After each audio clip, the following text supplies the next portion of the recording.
इसी तरह की वीडियोस पाने के लिए चैनल को जरूर सब्सक्राइब करें और वीडियो को लाइक करें। और उसके बाद ये तो हो गया औरतों का जिक्र।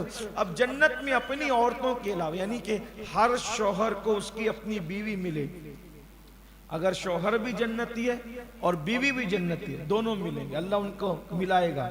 और अल्लाह ना करे, सदबार ना करे कि दोनों में से कोई एक जहन्नमी है, यानी औरत जन्नत में चली गई, शौहर जहन्नमी है, तो फिर उसका निकाह जो है वो किसी और के साथ हो। इसी तरह अगर बीवी जहन्नम में चली गई माज़अल्लाह और शौहर जन्नती है, यानी उसने अब कभी नहीं आना, ये पोजीशन अगर उसकी है, तो फिर उसका निकाह जो है वो किसी और औरत के साथ होगा, जन्नत में निकाह होगा। और एक शख्स ने मुझसे पूछा कि अगर एक बीवी के दो शौहर हों, मुमकिन है कि भाई एक का इंतकाल हो गया फिर दूसरे के साथ निकाह किया, तब वो किसके साथ रहेगी। मैं भी कुछ परेशान हुआ। तो मेरी आदत है कि कोई सवाल करता है तो अपनी तरफ से कोई ठोक पीट करने की बजाय अपने असातिज़ा से पूछ ले।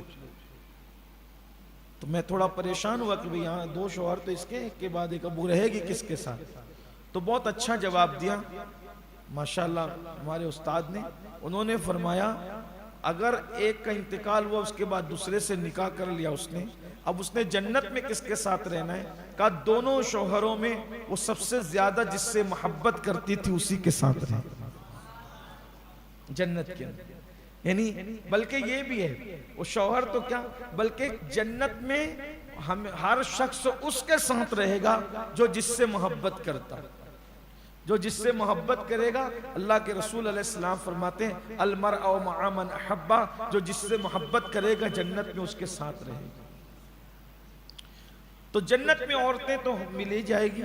इसी जैसे मिसाल के तौर पे बाज रिवायतों में आया है कि हजरत आसिया जो फिरौन की बीवी थी, फिरौन तो जहन्नम का कुंडा है, तब आसिया जो है इनका निकाह जन्नत में अल्लाह के रसूल सल्लल्लाहु अलैहि वसल्लम के साथ हुआ। इसी तरह हजरत मरियम, इनका कोई शौहर नहीं था, इनका निकाह भी जन्नत में रसूलुल्लाह के साथ हुआ। यानी हजरत मरियम भी हुजूर की बीवी बनेगी, हजरत आसिया भी हुजूर की बीवी बनेगी, और जो हुजूर की अज़वाज पाक है वो तो है ही है।